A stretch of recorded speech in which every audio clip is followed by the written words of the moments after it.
सोना की पहाड़ और पीर कॉलोनी में रहने वाले सैकड़ों परिवार की जिंदगी इस वक्त एक बड़े सवाल के बीच फंसी हुई है।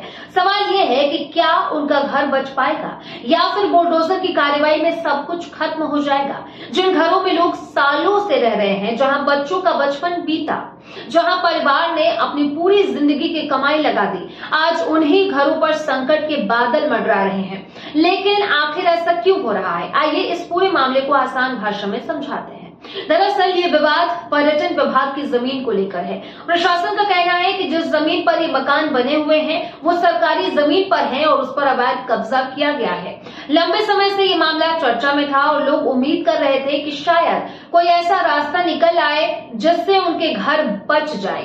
इस बीच मामला अदालत तक भी पहुंचा। कॉलोनी के लोगों ने कानूनी लड़ाई लड़ी और राहत की उम्मीद की। वहीं सरकार और प्रशासनिक स्तर पर भी समाधान तलाशने की कोशिशें हुई, लेकिन अब तक ऐसा कोई फैसला नहीं आया है जिससे लोगों को राहत मिल सके।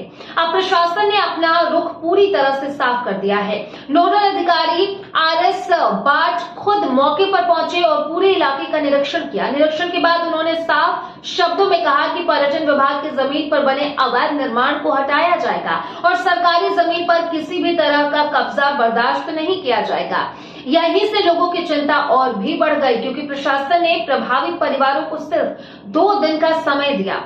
लोगों ने कहा कि वे अपने घरों से जरूरी सामान निकाल लें, क्योंकि किसी भी समय कार्रवाई हो सकती है। जरा सोचिए, अगर किसी व्यक्ति को अचानक ये कह दिया जाए कि जिस घर में वो वर्षों से रह रहा है उसे खाली करना होगा, तो उस वक्त क्या गुजरेगी। यही स्थिति आज उन परिवारों की है। कई लोगों का कहना है कि उन्होंने अपनी पूरी जमा पूंजी लगाकर घर बनाए थे, जब उन्हें समझ नहीं आ रहा है कि वे कहां जाएं, क्या करें। इलाके में इस समय डर और अनिश्चितता का माहौल है। लोग अपने भविष्य को लेकर चिंतित हैं। बच्चों की पढ़ाई, परिवार की सुरक्षा और रहने की व्यवस्था जैसे कई सवाल उनके सामने खड़े हैं। दूसरी तरफ प्रशासन का भी अपना पक्ष। अधिकारियों का कहना है कि सरकारी जमीन पर हुए अवैध कब्जों को हटाना उनकी जिम्मेदारी है। अगर ऐसे में कब्जों को नजरअंदाज किया गया तो भविष्य में और भी लोग सरकारी जमीन पर निर्माण करने लगेंगे, जिससे कानून व्यवस्था और सरकारी संपत्तियों की सुरक्षा पर असर होगा।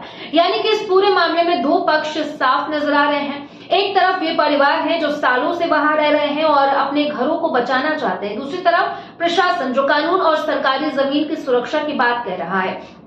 सभी की निगाहें प्रशासन के अगले कदम पर टिकी हुई है। अगर कार्रवाई शुरू होती है तो बड़ी संख्या में परिवार सीधे तौर पर प्रभावित होंगे। वहीं लोग अभी भी किसी राहत या समाधान की उम्मीद लगाए बैठे हैं और सबसे बड़ा सवाल यही है कि क्या प्रभावित परिवारों को कोई राहत मिलेगी या फिर प्रशासन अपने तय कार्यक्रम के अनुसार अवैध निर्माणों को हटाने की कार्रवाई शुरू कर देगा। आने वाले कुछ दिनों में इस पूरे मामले की दिशा तय करेगा और इसी पर सैकड़ों परिवार का भविष्य भी निर्भर करेगा।